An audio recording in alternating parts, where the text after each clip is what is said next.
Hello everyone, hope you all are doing well. So आज की हमारी ये video C TET KVS D triple S B जैसे exams की प्रिपरेशन करने वाले बच्चों के लिए काफ़ी यूजफुल रहने वाली है, जिसमें हम ग्रोथ एंड डेवलपमेंट, वृद्धि और विकास के बारे में बात करेंगे कि वृद्धि और विकास, ग्रोथ एंड डेवलपमेंट है क्या, इनके क्या सिद्धांत प्रिंसिपल्स हैं, क्या कौन से फैक्टर्स इन्हें अफेक्ट करते हैं, किन किन चीज़ों का प्रभाव विकास और डेवलपमेंट पे पड़ता है। इन सब चीज़ों के बारे में हम इस वीडियो में बात करेंगे। So let's get starts with what is growth. वृद्धि क्या है? Growth is measurable. मेजरेबल मतलब जिसको आप माप सकते हैं। जैसे कि हाइट में जो चेंज आता है उसको हम माप सकते हैं, इंच में बता सकते हैं कि कितने हाइट बढ़ी है, और उसको हम ऑब्जर्व भी कर सकते हैं, जिसका हम अवलोकन कर सकते हैं। उन सब चीज़ों को हम ग्रोथ में इंक्लूड करते हैं। जैसे वेट का बढ़ना, जब वेट बढ़ता है तो भी हम उसको मेजर कर पाते हैं, उसको माप पाते हैं, उसको ऑब्जर्व कर पाते हैं। उसमें जो चेंज आता है, फिजिकल चेंज आता है, वो हम उसको ऑब्जर्व, अवलोकन कर पाते हैं उसका। Growth include quantitative. क्वांटिटेटिव मतलब परिणात्मक चेंजेस, जो परिणात्मक परिवर्तन होते हैं वो ग्रोथ में आते हैं। जैसे कि चाइल्ड ग्रोस फिजिकली। फिजिकली मतलब जो उसका शारीरिक जो परिवर्तन होता है टाइम के साथ, उसको हम ग्रोथ में इंक्लूड करते हैं। जैसे कि बच्चे की हाइट बढ़ रही है तो उसको हाइट को बढ़ने को हम माप पा रहे हैं, वो उसको परिणात्मक परिवर्तन है, तो उसको हम ग्रोथ में इंक्लूड करेंगे। बच्चे के ऑर्गन्स डेवलप हो रहे हैं, उसमें जब उसका साइज डेवलप होता है ब्रेन का, तो वो उसको हम ग्रोथ में इंक्लूड करते हैं। Growth stops once the maturity. Growth stops once the child attain maturity. जब बच्चा परिपक्वता की स्टेज पर जा पहुंचता है। फिर आता है ग्रोथ फिर आता है growth stops once child attain maturity. Maturity मतलब परिपक्वता। जब बच्चा मेच्योरिटी की स्टेज को पार करता है, उसके बाद उसकी जो ग्रोथ होती है वो रुक जाती है, धीरे हो जाती है। क्योंकि जैसे कि बच्चे का जो माइंड का साइज है वो 90% तक डेवलप होता है, सिर्फ और सिर्फ 16 ईयर्स तक। उसके बाद बच्चे के जो माइंड का साइज है वो नहीं बढ़ता, तो ये ग्रोथ में आता है।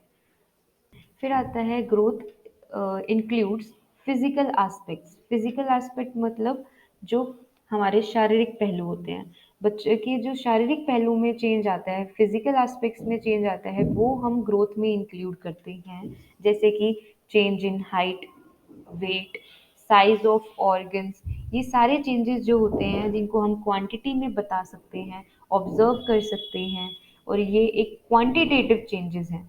और ये चेंजेस सिर्फ और सिर्फ मेच्योरिटी अटेन होने तक ही आते हैं, उसके बाद ये रुक जाते हैं। फिजिकल, अब ये सिर्फ वन डायमेंशनल है। वन डायमेंशनल होने का मतलब है इसमें सिर्फ और सिर्फ शारीरिक पहलुओं में चेंज आता है, सिर्फ उनको इंक्लूड किया जाता है। फिर आता है व्हाट इज डेवलपमेंट। विकास क्या है? Development is refer to the quantitative, परिणात्मक परिवर्तन, क्वांटिटेटिव चेंजेस। अब क्वांटिटेटिव क्वांटिटेटिव चेंजेस जो हैं वो हमने अभी ग्रोथ में पढ़े थे। अब यहाँ पे भी डेवलपमेंट में भी क्वांटिटेटिव चेंजेस आते हैं, वो इसलिए क्योंकि डेवलपमेंट जो है एक ब्रॉड, एक बड़ी टर्म है जिसके अंदर ग्रोथ उसका एक पार्ट है। तो इसलिए क्वांटिटेटिव जो परिणात्मक चेंजेस होते हैं वो भी हम डेवलपमेंट में इंक्लूड करते हैं। उसके अलावा जो क्वालिटेटिव चेंजेस होते हैं, जो गुणात्मक चेंजेस होते हैं, उनको भी डेवलपमेंट में इंक्लूड किया जाता है। जैसे कि बच्चे के बिहेवियर में जो चेंज आता है, जो बच्चे के इमोशनल डेवलपमेंट होती है, मॉरल डेवलपमेंट होती है, मानसिक विकास होता है, वो सारे परिवर्तन जो है डेवलपमेंट में आते हैं। Development is a comprehensive term. Comprehensive term मतलब विस्तृत, जो कि किसी एक डायमेंशन, किसी एक पहलू के परिवर्तन को इंक्लूड नहीं करती है। इसमें जितने भी चेंजेस एक बच्चे की लाइफ में आते हैं किसी भी डायमेंशन में, जैसे कि उसके जो मेंटल डेवलपमेंट होती है, जो उसकी कॉग्निट जो उसकी फिजिकल डेवलपमेंट होती है, जो उसकी मॉरल डेवलपमेंट, नैतिक विकास होता है, ये सारी जो डायमेंशंस होती हैं जो एक मिलकर किसी बच्चे की पर्सनैलिटी को बनाती है, उनमें आए हुए सब चेंजेस को डेवलपमेंट इंक्लूड करती है। It also include development include structural. Structural मतलब जो संरचनात्मक चेंजेस होते हैं। जब एक बॉडीली जो चेंजेस होते हैं, शारीरिक संरचना में जो चेंज होता है, उसको हम डेवलपमेंट में इंक्लूड करते हैं, क्योंकि जब बच्चे की ग्रोथ हो रही होती है, हाइट बढ़ रही होती है, वेट बढ़ रहा होता है उसके, तो साइज ऑफ ऑर्गन्स बढ़ रहा होता है, उसके टीथ डेवलप हो रहे हैं, उसके वो स्ट्रक्चरल चेंजेस हैं, वो भी डेवलपमेंट में इंक्लूड होते हैं, विकास में आते हैं।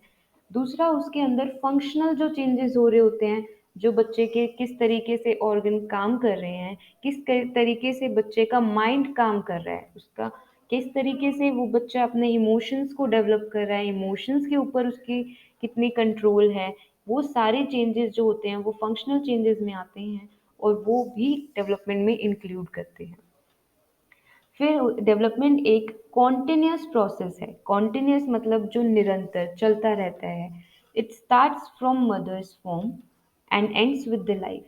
मदर, उसकी जब लाइफ स्टार्ट होती है, मदर कंसीव करती है, उसके बाद से जब तक उसकी लाइफ रहती है, टिल डेथ, उसकी जो लाइफ में जितने भी चेंजेस आते हैं, वो सारे चेंजेस कॉन्टिन्यूस प्रोसेस के अंदर आते हैं, वो सारे चेंजेस डेवलपमेंट में आते हैं। और ये नहीं है कि अगर ग्रोथ जो है वो तो मेच्योरिटी पे आके रुक जाती है, लेकिन development through out the life चलती रहती है, क्योंकि बच्चा अपनी लाइफ में हर स्टेज पे कुछ ना कुछ सीखता रहता है, अपने बिहेवियर में चेंजेस लाता रहता है, तो वो सारी चीज़ें डेवलपमेंट में आती हैं। फिर डेवलपमेंट एक कॉम्प्लेक्स टर्म है। कॉम्प्लेक्स टर्म वो इसलिए है क्योंकि उसको, उसकी एक्चुअल असेसमेंट नहीं की जा सकती, उसको मेजर नहीं किया जा सकता किसी एक पर्टिकुलर टर्म में। जैसे कि हम ग्रोथ को हम क्वांटिटेटिव टर्म बोलते हैं, क्योंकि वो हम उसको मेजर कर पा रहे होते हैं, हम उसको माप के लिख पा रहे होते हैं कि भाई हाँ, बच्चे की हाइट बढ़ी है तो इतने इंच में बढ़ी है। लेकिन हम जो डेवलपमेंट में आती हैं, जो बिहेवियरल चेंजेस आते हैं, जो बच्चों के इमोशनल डेवलपमेंट हो रही होती है, भावनात्मक जो विकास होता है, उसको हम मेजर नहीं कर सकते कि बच्चे ने कितना कंट्रोल अपने इमोशंस पे किया है, अपने भावनाओं पे किया है। इसको हम उसके बिहेवियर में जो चेंजेस आते हैं उनको सिर्फ देख के समझ सकते हैं। फिर आता है development can take place even without growth.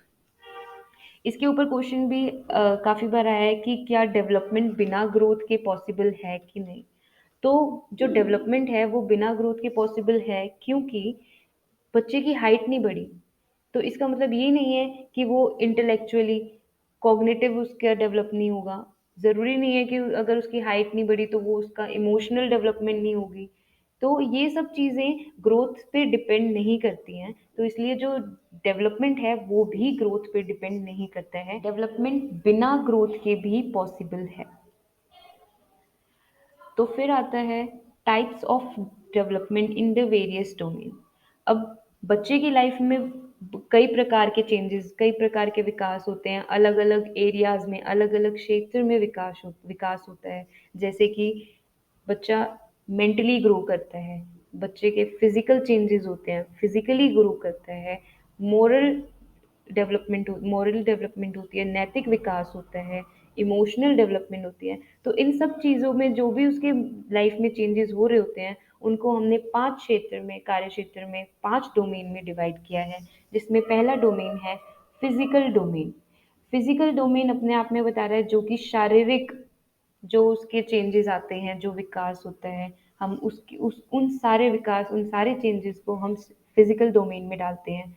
उसमें फॉर एग्जांपल ग्रॉस मसल का मतलब क्या है, जो बड़ी मांसपेशियां होती हैं। जैसे कि बच्चा फुटबॉल सीख रहा है तो उसमें उसकी थाइज की मसल्स, बास्केटबॉल खेल रहा है उसमें उसकी आर्म्स की मसल्स, शोल्डर की मसल्स वो डेवलप करती हैं। तो वो उसकी बड़ी मांसपेशियों में जो परिवर्तन, जो विकास होता है, उसको हम ग्रॉस मसल बोलते हैं, उसको हम फिजिकल डोमेन में डालेंगे। फिर आता है फाइन मसल। फाइन मसल मतलब कि बच्चे की जो छोटी मांसपेशियाँ होती है, जैसे उँगलियों की होती हैं, जब बच्चा स्टार्टिंग में पेन को पकड़ना भी नहीं जानता, धीरे-धीरे टाइम के साथ, एज के बढ़ते-बढ़ते वो पेन की पकड़ उसमें आती है, ग्रिप आती है, वो लिखना सीखता है। तो ये जो डेवलपमेंट, जो ये जो विकास हुआ है बच्चे का, इसको हम फिजिकल डोमेन में डालते हैं। फिर आता है कॉग्निटिव डोमेन। कॉग्निटिव डोमेन मतलब जो कि मानसिक विकास होता है बच्चे का, वो कॉग्निटिव डोमेन में आता है। जैसे थिंकिंग का डेवलप होना, परसेप्शन का डेवलप होना। परसेप्शन क्या है? परसेप्शन है जिसमें बच्चा किसी चीज़ को समझता है, उसको हम परसेप्शन बोलते हैं कि उसने उस चीज़ को किस तरीके से समझा है। फॉर एग्जाम्पल, जैसे बच्चा पानी पीता है तो उसको ये पता है कि पीने की जो ये चीज़ है वो पानी है। लेकिन जब हम उसे वाइट कलर की चीज़ दूध पीने के लिए देते हैं तो उसको पता चलता है कि जो भी लिक्विड चीज़ें होती हैं वो सारी पानी नहीं होती हैं। तो यहाँ उसका परसेप्शन डेवलप हो रहा है। लैंग्वेज लर्निंग जो होती है, बच्चा जब भाषा सीखता है तो उसमें उसका मानसिक विकास होता है, उसका कॉग्निटिव डेवलपमेंट होता है, उसको हम कॉग्निटिव डोमेन में डालते हैं। फिर आता है मॉरल डोमेन। मॉरल डोमेन मतलब जो नैतिकता का क्षेत्र है, कार्य क्षेत्र है। अब बच्चा जब मॉरली डेवलप करता है तो जब उसका कैरेक्टर फॉर्मेशन होते हैं, उसको जब सही गलत की समझ आती है, जब उसको अच्छे बुरे की नॉलेज होती है, तो उसको हम बोलते हैं कि बच्चे की मॉरल डेवलपमेंट हो रही है, उसका नैतिक विकास हो रहा है। तो उसको हम मॉरल डेवलप डोमेन में डालते हैं। फिर आता है सोशल डोमेन। सोशल डोमेन मतलब कि सामाजिक कार्य क्षेत्र, जिसमें बच्चे का जब सोशल डेवलपमेंट होता है तो वहाँ उसको हम सोशल डोमेन में डालते हैं। जैसे बच्चे का सोशलाइजेशन हो रहा है। सोशलाइजेशन मतलब बच्चा अपने आसपास के एनवायरनमेंट में एडजस्ट कर रहा है, उनके साथ घुल मिल के रह रहा है, अपने एनवायरनमेंट से सीख रहा है और उससे अपनी जो उसकी नीड्स हैं उनको सेटिस्फाई कर रहा है। तो उससे ये पता चलता है कि बच्चा मोर सोशली डेवलप कर रहा है। तो वो सोशल डोमेन में आता है। फिर आता है इमोशनल डोमेन। इमोशनल डोमेन मतलब भावनात्मक कार्य क्षेत्र। जब बच्चा इमोशनली डेवलप करता है, जब उसका भावनाओं पे कंट्रोल आता है, उसको पता है कब कहाँ कैसे अपने इमोशंस को दर्शाना है, कैसे अपने इमोशंस को एक्सप्रेस करना है, तब उसका हम बोलते हैं कि बच्चे का इमोशनल डेवलपमेंट हो रहा है, भावनात्मक विकास हो रहा है। उसको पता है कि कैसे अपने गुस्से पे कंट्रोल करना है। पहले बच्चा बचपन में किसी चीज़ को नहीं मिलने पे रोता है, चीज़ों को फेंकता है, बट टाइम के साथ-साथ वो उन चीज़ों पे कंट्रोल करता है। तो इसका मतलब बच्चे के इमोशनल डेवलपमेंट हो रही है। तो वो इमोशनल डोमेन में आता है। फिर आता है कि प्रिंसिपल ऑफ डेवलपमेंट, विकास के सिद्धांत क्या-क्या हैं? तो उसमें पहला आता है principle of continuity. Principle of continuity मतलब निरंतरता। जो बच्चे के जो चेंजेस आते हैं लाइफ में, वो थ्रू आउट द लाइफ आते हैं। हमने इससे पहले मीनिंग ऑफ डेवलपमेंट में भी पढ़ा था कि जो डेवलपमेंट है वो थ्रू आउट द लाइफ चलती है। ऐसा नहीं है कि बच्चे ने किसी एक स्टेज पे सीख लिया वो आगे नहीं सीख सकता है, ऐसा नहीं है। डेवलपमेंट जो है वो थ्रू आउट लाइफ, पूरी लाइफ चलती रहती है और इसलिए जो डेवलपमेंट है वो प्रिंसिपल ऑफ कंटिन्यूटी को फॉलो करता है, निरंतरता के सिद्धांत को फॉलो करता है। Principle of uniformity. यूनिफॉर्मिटी मतलब एक रूपता इन पैटर्न। इन पैटर्न मतलब हमें सीक्वेंस का जो सीक्वेंस होता है बच्चे की डेवलपमेंट का, उसमें यूनिफॉर्मिटी होती है, एक रूपता होती है। लेकिन जो बच्चे की बढ़ने की जो रेट जो होती है, जो स्पीड होती है, उसमें हमें एकरूपता नहीं नज़र आती। क्योंकि ज़रूरी नहीं है कि किसी बच्चे ने कोई चीज़ जल्दी सीख ली, तो दूसरा बच्चा हो सकता है उसे थोड़ा धीरे सीखेगा। तो जो रेट रहेगा डेवलपमेंट का, वो सेम नहीं होता, वो यूनिफ़ॉर्म नहीं होता, वो एकरूपता नहीं होती उसमें। लेकिन जब हम पैटर्न की बात करते हैं, तो उसमें एकरूपता पाई जाती है। जैसे कि बच्चे को जब हम लैंग्वेज सिखा रहे हैं, तो उसमें हम पहले ही उसको अक्षर सिखाएँगे, उसके बाद हम शब्द सिखाएँगे। पहले हम अल्फ़ाबेट सिखाएँगे, फिर हम उसको वर्ड सिखाएँगे, फिर सेंटेंस बनाना सिखाएँगे। तो उसमें पैटर्न रहता है और ये हर जगह यही फ़ॉलो होता है। इसलिए हम इसे कहते हैं कि pattern which is uniform and universal, जो विश्वव्यापी है। ऐसा नहीं है कि किसी एक कंट्री में ये फ़ॉलो हो रहा है और दूसरी कंट्री में दूसरा पैटर्न फ़ॉलो होगा, नहीं। बच्चे में ये पैटर्न हर जगह यूनिवर्सल है, यूनिफ़ॉर्म है। इसी पैटर्न से बच्चे की डेवलपमेंट होगी। फिर आता है प्रिंसिपल ऑफ इंडिविजुअल डिफरेंसेस, व्यक्तिगत भिन्नता। कभी भी दो इंसान एक जैसे नहीं होते, उनके इंटरेस्ट में डिफरेंस होता है, उनके डेवलपमेंट में डिफरेंस होता है। जब बच्चे को सेम एनवायरनमेंट भी मिलता है दो बच्चों को, तो उनका इंटरेस्ट, उनकी डेवलपमेंट, उनकी जो लर्निंग होती है, जो उन्होंने पढ़ा है, अधिगम होता है, वो सब सेम नहीं होता। हो सकता है कोई चीज़ कोई बच्चा जल्दी समझ लेता है, किसी को वो चीज़ लेट समझ में आती है। एक ही घर में होते हुए, एक ही जैसी पेरेंटिंग मिलते हुए, एक ही एनवायरनमेंट मिलते हुए भी बच्चों में, उनके इंटरेस्ट में, उनकी डेवलपमेंट में डिफरेंस रहता है। तो इसलिए हम उसे कहते हैं प्रिंसिपल ऑफ, इसलिए हम कहते हैं कि जो डेवलपमेंट है, विकास है, वो प्रिंसिपल ऑफ इंडिविजुअल डिफरेंसेस को फॉलो करता है। Outcome of development is unique and specific. हमने ये वही चीज़ बोल रहे हैं कि एक ही जैसा इन्वायरमेंट मिलने के बावजूद जो चीज़ें होती है, जो डेवलपमेंट होती है, वो बच्चों की अलग होती है। Principle of prediction. प्रिडिक्शन मतलब कि अनुमान लगाना। जब हम अपने फ्यूचर की, मतलब बच्चे की डेवलपमेंट को प्रिडिक्ट कर पा रहे होते हैं, और ये अब हम प्रिडिक्ट भी कैसे कर पा रहे होते हैं, क्योंकि जब बच्चे का, जब हम देखते हैं कि principle of uniformity in pattern और सीक्वेंस फॉलो हो रहा है, जब हमें पता है कि ये चीज़ जो है यूनिवर्सल है, एक रूपता है, कि बच्चा पहले ये चीज़ सीखेगा, पहले ही अक्षर, पहले अल्फ़ाबेट सीखेगा, उसके बाद वर्ड सीखेगा, पहले बच्चा किसी चीज़ को, पेन को पकड़ना सीखेगा, फिर उसके बाद उसको लिखने की ट्राई करेगा, उसमें फिर उसकी पेन को पकड़ आएगी। तो इस तरीके की चीज़ों में यूनिफ़ॉर्मिटी दिखाई देती है, तो हम बता सकते हैं कि बच्चे की डेवलपमेंट आगे कैसी रहेगी। किसी बच्चे ने पहले सीखने में कितनी स्पीड के साथ सीखा है, हम ये बता सकते हैं कि आगे की उसकी डेवलपमेंट, आगे की वो चीज़ें कितनी स्पीड के साथ सीखेगा।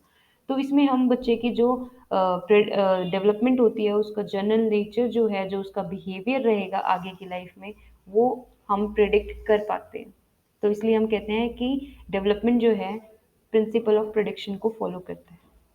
फिर आता है principle of inter relation. Inter relation मतलब पारस्परिक, पारस्परिक प्रभाव, यहाँ पे लिखा है, ठीक है। फिर आता है द प्रिंसिपल ऑफ सिफालोकॉर्डल, मतलब कि development proceed in the direction of longitudinal axis head to toe. इसका मतलब ये है कि बच्चे की जो डेवलपमेंट होती है, वो हेड टू टो डायरेक्शन में, लॉन्गिट्यूडनल एक्सिस पे होती है। पहले बच्चा अपनी गर्दन, अपने सर पे कंट्रोल सीखता है, फिर उसके बाद उसके शोल्डर्स पे, हैंड्स पे, और फिर पैरों पे, फिर वो चलना सीखता है। तो इस तरीके से जो डेवलपमेंट का सीक्वेंस रहता है, तो ये प्रिंसिपल जो है डेवलपमेंट फॉलो करता है।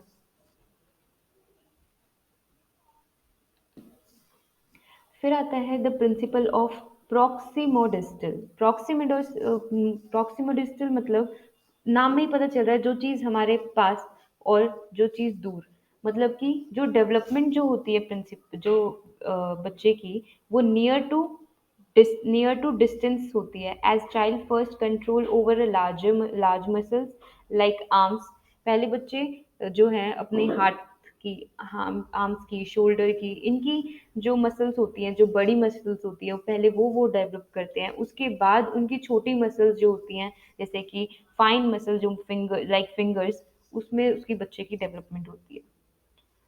तो फिर उसके बाद आता है the principle of spiral development. Spiral development, तो अकॉर्डिंग टू दिस प्रिंसिपल, इस प्रिंसिपल के हिसाब अकॉर्डिंग, जो पाथ होता है, फॉलो करता है डेवलपमेंट, जो जो पाथ फॉलो किया जाता है बच्चे की डेवलपमेंट में, वो स्ट्रेट नहीं होता कि भाई डेवलपमेंट होती जा रही है, होती जा रही है, नहीं।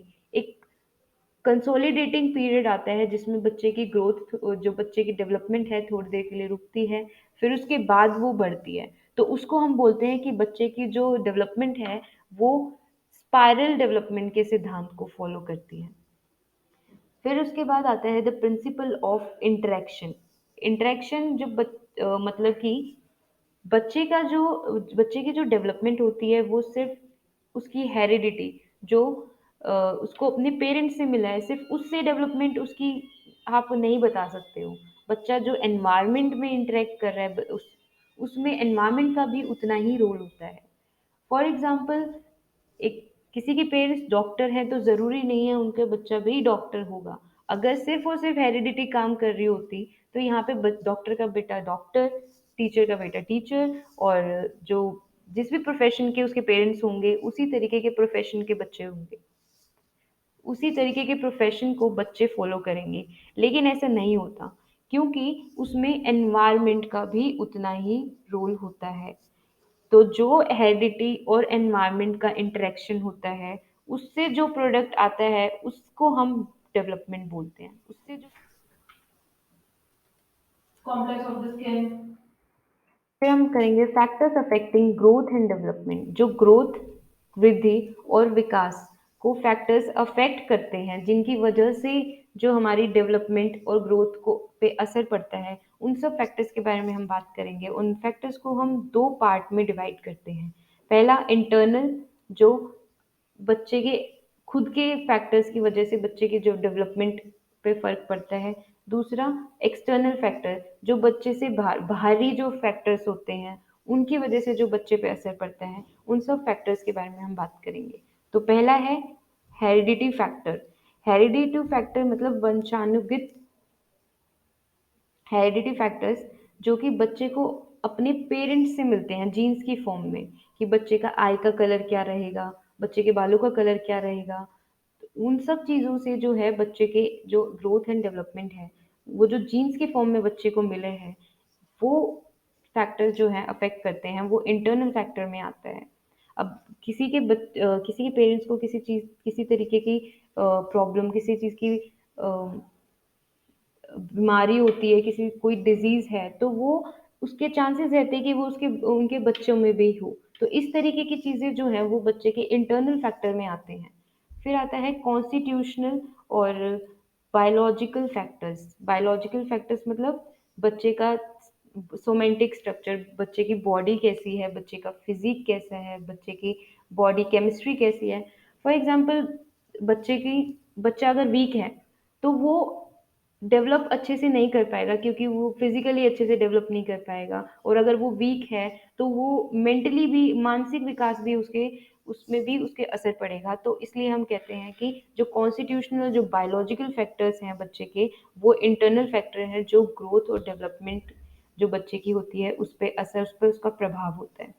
फिर आता है इंटेलिजेंस। इंटेलिजेंस मतलब जो चाइल्ड एबिलिटी टू लर्न, बच्चा लर्न कर पा रहा होता है, एडजस्ट एनवायरनमेंट में एडजस्ट कर पाता है, डिसीजन बना पाता है सही टाइम पे, उसको हम बच्चे की इंटेलिजेंस बोलते हैं। तो ये जो बच्चे की इंटेलिजेंस है वो भी उसके बच्चे के इंटरनल फैक्टर्स में आता है, जो उसकी ग्रोथ और डेवलपमेंट को इफेक्ट करता है। फिर आता है इमोशनल फैक्टर्स, बच्चे की इमोशनल एडजस्टेबिलिटी एंड मैच्योरिटी। बच्चा अगर एनवायरनमेंट में एडजस्ट कर पा रहा है, बच्चे इमोशंस को अपने कंट्रोल कर पा रहा है, तो वो उसकी ग्रोथ एंड डेवलपमेंट में कंट्रीब्यूट करता है, उसकी ग्रोथ एंड डेवलपमेंट अच्छे से हो पाती है। और वहीं बच्चा अगर अपने इमोशंस पे कंट्रोल नहीं कर पा रहा है, वो काफ़ी अकेला फील करता है या फिर वो लोगों के साथ घुल मिल के नहीं रह रहा है, तो ऐसे में बच्चे की जो ग्रोथ और डेवलपमेंट है उस पर असर पड़ेगा। फिर आता है social nature. A child socialization help him to and in adjustment. बच्चा जब सोसाइटी में अपने लोग, आसपास के लोगों के साथ घुल मिल के रहता है, तो वो अपने एनवायरनमेंट में एडजस्ट कर पाता है।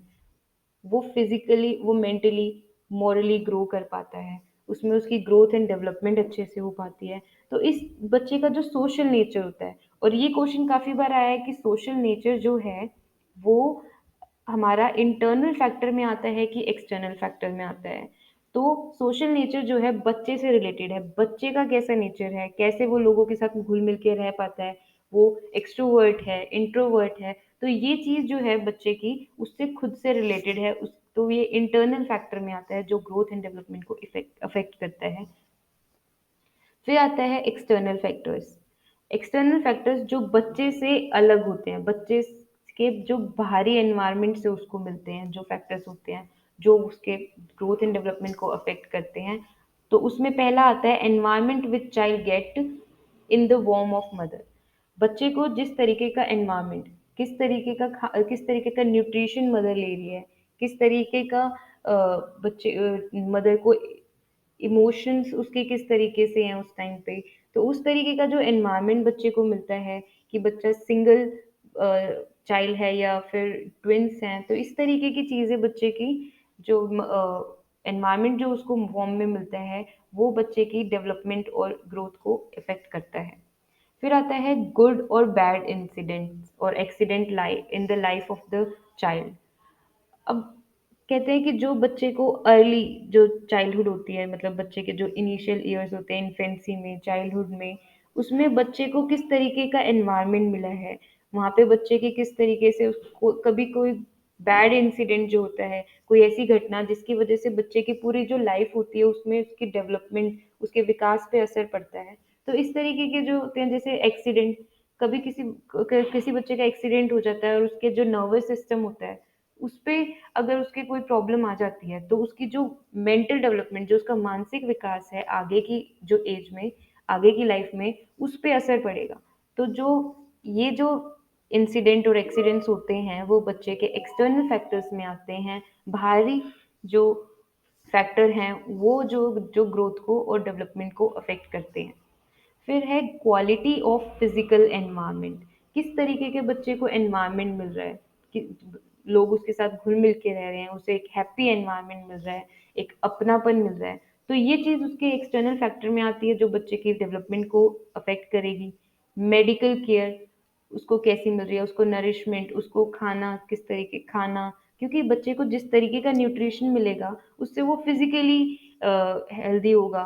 और जब फिजिकली हेल्दी होगा तो उसके जो बाकी फैक्टर्स, बाकी जो उसके डोमेन्स है जैसे कॉग्निटिव जो डेवलपमेंट होगी, जो उसकी मोरल डेवलपमेंट होगी, उन सब चीज़ों पे उसका असर पड़ेगा। Child gets after the birth, क्योंकि बर्थ से पहले जो एनवायरनमेंट मिलता है वो उसके बारे में हमने बात कर ली है, वो भी एक्सटर्नल एनवायरनमेंट में आता है, और जो उसको आफ्टर बर्थ बर्थ एनवायरनमेंट मिलता है वो भी इसका एक्सटर्नल एनवायरनमेंट में आता है। फिर आती है economic and social status of family.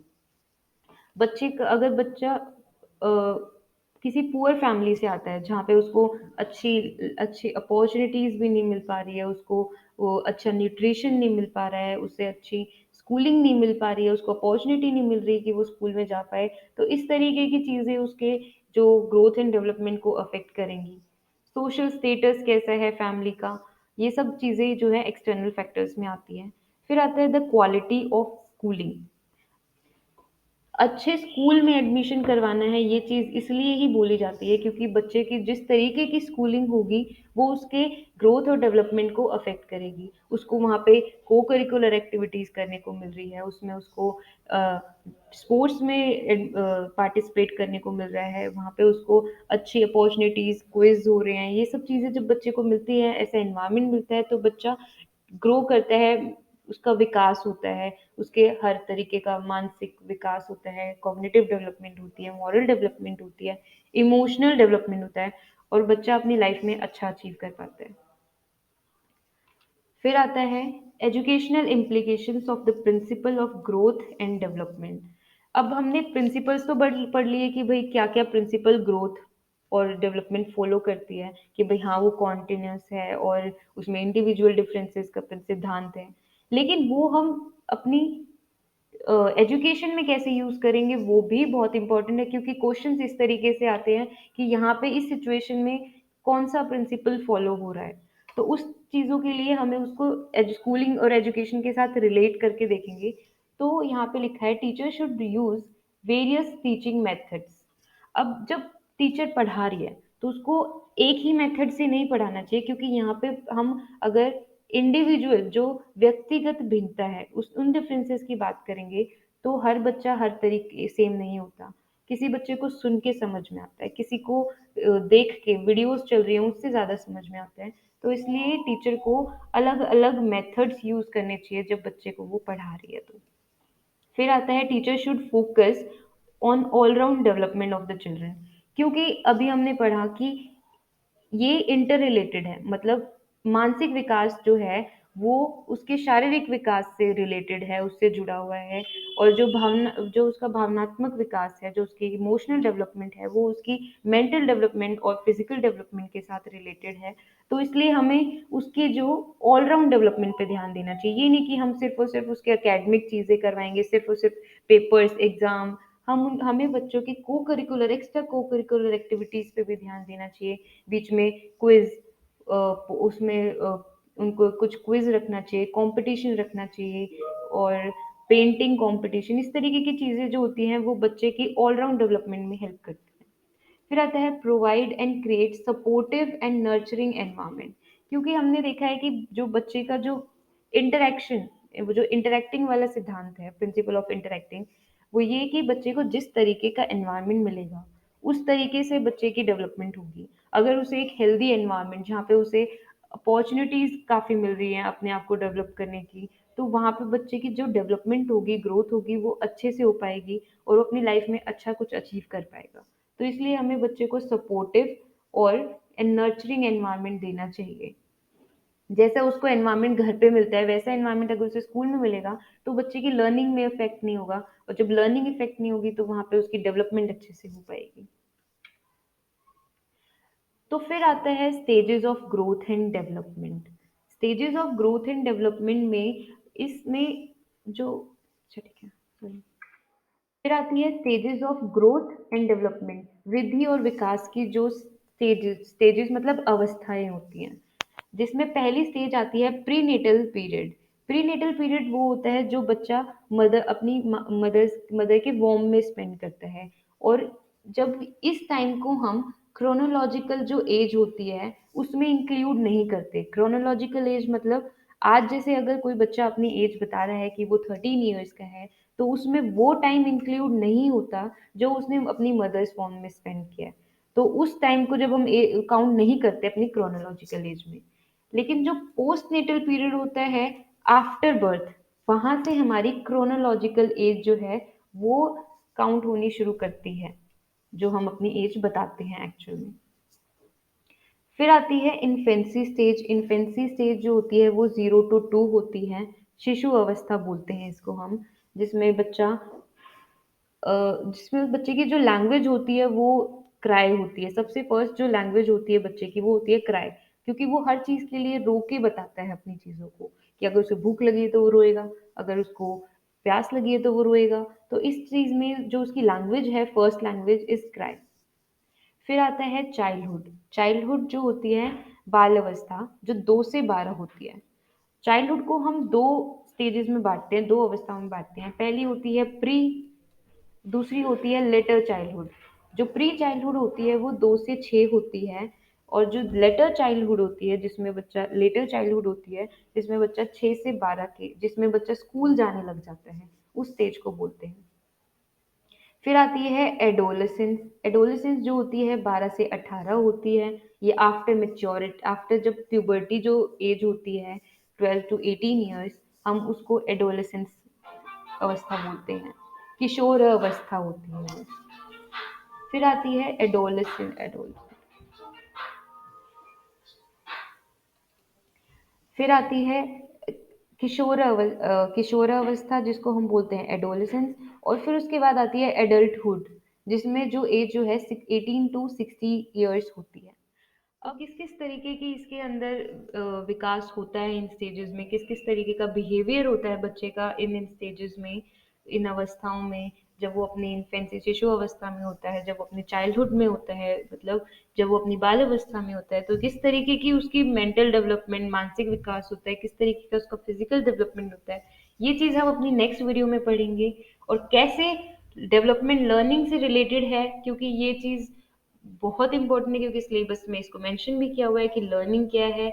और तो इस चीज़ के बारे में हम अपनी नेक्स्ट वीडियो में कंटिन्यू करेंगे, और फिर इससे रिलेटेड कुछ क्वेश्चंस भी हम करेंगे। तो मिलते हैं अगली वीडियो में।